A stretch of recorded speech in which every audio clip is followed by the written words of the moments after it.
Dans un monde complexe et dangereux, les soldats du Canada sont toujours prêts pour les défis de demain. Leur expérience s'est forgée au combat. Ils portent secours aux populations dans le besoin et ils sont fiers de leur régiment et de leur tradition. Au pays et en déploiement à l'étranger, ils défendent la souveraineté et les valeurs canadiennes selon les normes d'excellence militaire les plus rigoureuses. Une carrière dans l'armée canadienne, dans la force régulière ou la réserve est une fusion unique de services et de compétences, de camaraderie, d'engagement, d'action et d'aventure. Aussitôt que je me suis enrôlé, ma vie a complètement changé. Que ce soit qu'on travaille, qu'on peut aller en mission ou qu'on peut travailler en garnison, il n'y a jamais rien de monotone des forces canadiennes. En fait, les Forces canadiennes, ça permet d'avoir une carrière qui est très différente de n'importe quoi qu'on ferait ailleurs. Ça nous permet de rencontrer plein de gens, de voyager à travers le Canada et outre-mer, de servir le pays. Voici comment débute une carrière dans l'armée. Après la formation de base, les nouvelles recrues et les nouveaux officiers entreprennent la formation propre à leur métier dans un des centres d'instruction spécialisés des Forces canadiennes. Les armes de combat comptent des écoles à Valcartier, au Québec, à Wainwright, en Alberta, et à Meaford, en Ontario. Il y a aussi le centre d'instruction au combat à Gagetown, au Nouveau-Brunswick. Les membres de la branche des communications et de l'électronique vont à Kingston, en Ontario, pour leurs cours spécialisés, où ils apprennent à utiliser des outils qui font circuler l'information dans une armée moderne et mobile. Les soldats qui veulent devenir policiers militaires, qui optent pour un métier de soutien comme la logistique ou du domaine médical ou du renseignement, font leur instruction professionnelle à Borden, en Ontario. Peu importe le métier que tu choisis, comme officier ou militaire du rang, tu vas maîtriser les compétences spécialisées dont l'armée canadienne a besoin et acquérir l'expertise, le leadership et l'assurance que les employeurs canadiens recherchent et récompensent. L'armée t'offre des occasions uniques de posséder des connaissances techniques précieuses, mais aussi d'apprendre à être efficace en équipe dans un environnement dynamique. Quand j'ai joint les forces, j'étais étudiant à l'université et l'armée m'apparaissait comme étant une option très intéressante parce que je cherchais avant tout de vivre une expérience avec un groupe, de vivre une expérience d'équipe. C'est vraiment lorsqu'on se fait présenter des défis aussi gros que ceux qui nous sont présentés dans les forces canadiennes qu'on voit ce que les gens ont dans le ventre et qu'on a envie de développer des liens d'équipe et de camaraderie. Si tu es membre de la force régulière, une fois ta formation terminée, tu es affecté à une des bases des forces canadiennes au pays. En tant que soldat, tu passes la majeure partie de ton temps à travailler en garnison à ta base d'attache.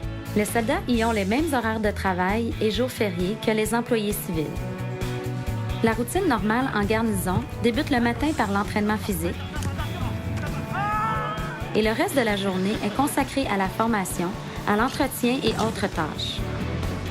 Quant aux officiers, ils consacrent leur temps en garnison à la planification, à la supervision de l'entraînement, à la préparation des opérations en campagne et à effectuer leurs tâches administratives et de gestion.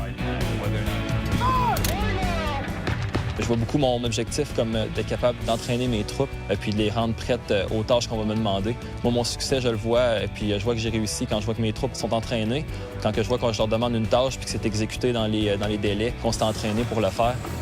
De pouvoir prendre un groupe de soldats très jeunes et capable de les entraîner, de les motiver puis de les faire se développer là, pour pouvoir former une équipe qui est vraiment efficace sur le terrain. C'est vraiment quelque chose qui est intéressant. Après leur instruction de métier, les membres de la force de réserve retournent à leur unité d'appartenance pour de la formation additionnelle et du perfectionnement professionnel. Mais la vie en garnison n'est qu'un des aspects de l'expérience militaire.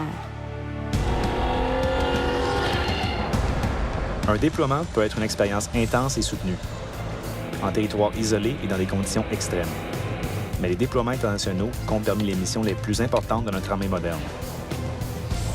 On assure la protection des populations locales, on fait du déminage, on apporte une aide humanitaire et on coopère étroitement avec les villageois et les autorités scolaires.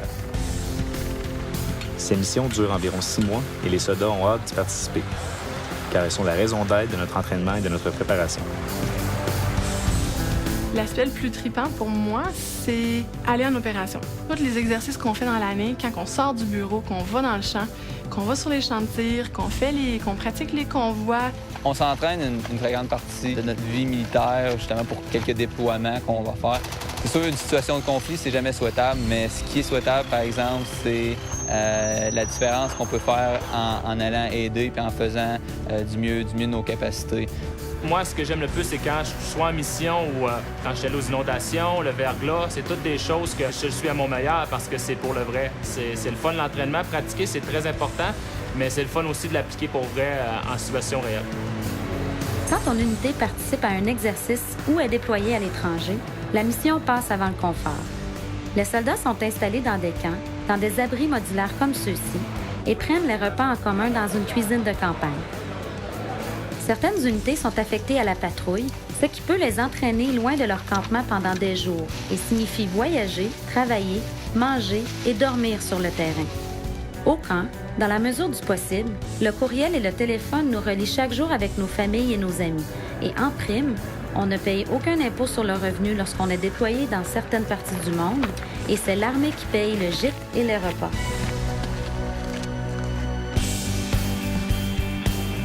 Tu as peut-être d'autres questions à propos de ton enrôlement dans l'armée canadienne et des nombreuses possibilités qui te sont offertes. Alors n'hésite pas à demander de l'aide au personnel de ton centre de recrutement. Peu importe ton choix, sois assuré qu'en te joignant à l'armée, tu optes pour une équipe avec un fier héritage et qui perpétue une tradition de maintien et de rétablissement de la paix et d'aide aux populations dans le besoin, ici au pays et à travers le monde. C'est stimulant, c'est important et on fait vraiment une différence. Une carrière dans les forces, ça m'a toujours intéressé là, pour les défis que ça représentait, qui me permettent de bouger là, puis pour accomplir quelque chose, puis m'accomplir comme personne. Une carrière dans les forces va vous apporter beaucoup de choses. Vous allez rencontrer une multitude de gens. Vous allez voyager pratiquement aux quatre coins du monde. Vous allez avoir beaucoup de cultures, de pays. Vous allez avoir beaucoup d'opportunités pour développer votre potentiel personnel.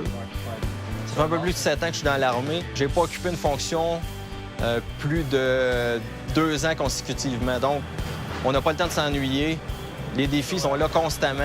C'est pas toujours des défis faciles, mais quand on regarde c'est quoi qu'on a accompli au sein des équipes avec lesquelles on a eu la chance de travailler, il ne faut pas s'empêcher d'être fier du résultat accompli, puis fier de notre progression professionnelle, mais aussi personnelle.